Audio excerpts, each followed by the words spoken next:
तो गाजा पर धुआंधार हमला हो रहा है लगातार जो आईडीएफ है वो दो फ्रंट पर एंगेज है, एक तरफ लेबनान और एक तरफ गाजा। अब जरा आप यहां पर थे, गाजा पर क्या हो रहा है? गाजा पर धुआंधार हमला, बख्तरबंद गाड़ियां, हथियारों से लगातार हमला आईडीएफ की तरफ से बोला जा रहा है। जी हाँ, देखिए किस तरह से 6 किलोमीटर अंदर तक एंट्री हो चुकी है इजरायली डिफेंस फोर्सेस की। हम आपको ये भी दिखा रहे हैं कि साउथ गाजा, नॉर्थ गाजा कौन सा इलाका है और कहां पर हमला होगा।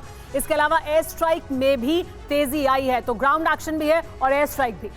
और खबर है कि हमास के ठिकानों पर लगातार हमला हो रहा है, चुन चुनकर उन ठिकानों को ध्वस्त किया जा रहा है। समंदर से गाजा सिटी तक जो पहुंच है वो आईडीएफ ने बना ली है। गाजा तट पर पहुंचते ही हमला किया जाएगा, यानी समुद्र से भी हमला किया जाएगा, हवा से हमला किया जाएगा, जमीन से फोर्सेस तेजी से आगे बढ़ रही हैं। और मनीष भाई इस वक्त हमारे साथ जुड़े हैं पूरी जानकारी के साथ। मनीष, क्योंकि आप लगातार वहीं पर मौजूद है जहां इस वक्त सबसे ज्यादा हमले हो रहे हैं, और खबर यह है कि गाजा का जो तट है, इसके अलावा गाजा के अंदर 6 किलोमीटर अंदर तक आईडीएफ की फोर्सेस पहुंच गई है। इस वक्त वहां पर क्या हो रहा और क्या स्ट्रेटेजी नजर आ रही है आईडीएफ की?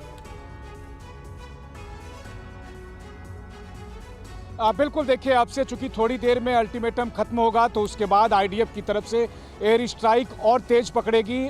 अगर आप देखें तो हवा से, समंदर से, ज़मीन से, हर तरफ से ऑपरेशन हो रहा है।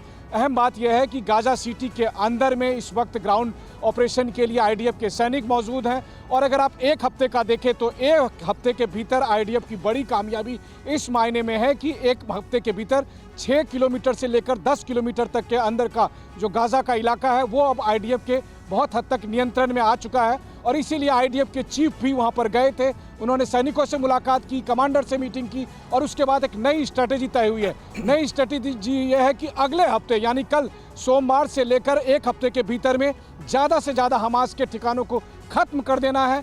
इस बीच जो वहाँ पर हमास के ठिकानों की जो बहुत सारी चीज़ें मिल रही है वो अपने आप में चौंकाने वाली है। ग्राउंड ऑपरेशन में कहीं पर बच्चों के किंडरगार्टन, बच्चों के स्विमिंग पूल से बिल्कुल सही बात है मनीष, और ऑपरेशन को और तेज किया जाएगा, इसके पूरे आसार नजर आ रहे हैं, खास करके नॉर्थ गाजा से। और सीज फायर किसी भी हाल में अभी नहीं होने जा रहा। इस बीच बड़ी खबर आपको बता दें, अमेरिका ने युद्ध विराम की मांग खारिज कर दी है। अमेरिकी विदेश मंत्री एंटनी ब्लिंकन का बड़ा बयान आया है इसे लेकर। गाजा में तत्काल युद्ध विराम नहीं मुमकिन है। अमेरिका ने अरब देशों की मांग खारिज की है।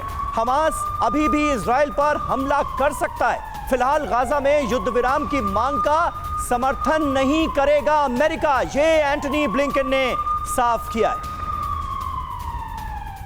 It's our view that a ceasefire now would simply leave Hamas in place, able to regroup and repeat what it did on October 7th, when I see Palestinian boy or girl pulled from the wreckage of a building, it hits me in the gut, just as it hits everyone in the gut. And I see my own children in their faces. And as human beings, how can any of us not feel the same way?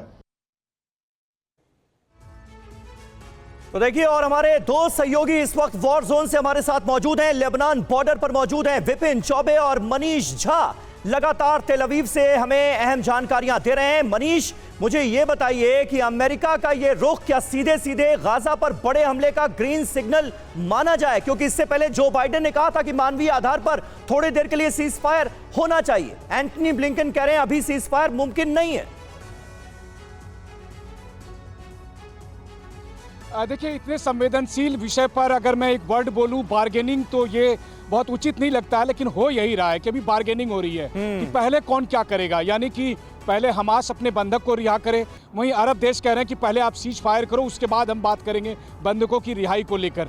वैसी स्थिति में बीच का रास्ता क्या हो सकता है, इसको एक तरह से एक्सप्लोर करने की कोशिश कर रहे हैं अमेरिकी विदेश मंत्री। और उसी संदर्भ में वो अरब देशों के नेताओं से मिल रहे हैं, उन्होंने फिलिस्तीन के राष्ट्रपति से मुलाकात की है कि पहले कौन क्या कदम उठा सकता है। ये बात सच है कि इजराइल ने साफ तौर पर कहा है कि हम अभी सीज फायर नहीं करेंगे, लेकिन मुझे लगता है कि अगर हमास की तरफ से ऐसा प्रस्ताव आता है जो हमास अपने मन से नहीं करेगा, जब तक कि उसे इजिप्ट या टर्की और दूसरे अरब देशों का दबाव नहीं आएगा कि ठीक है हम पहले बंधकों को रिहा करते हैं, क्योंकि बंधकों की रिहाई एक बड़ा मसला है।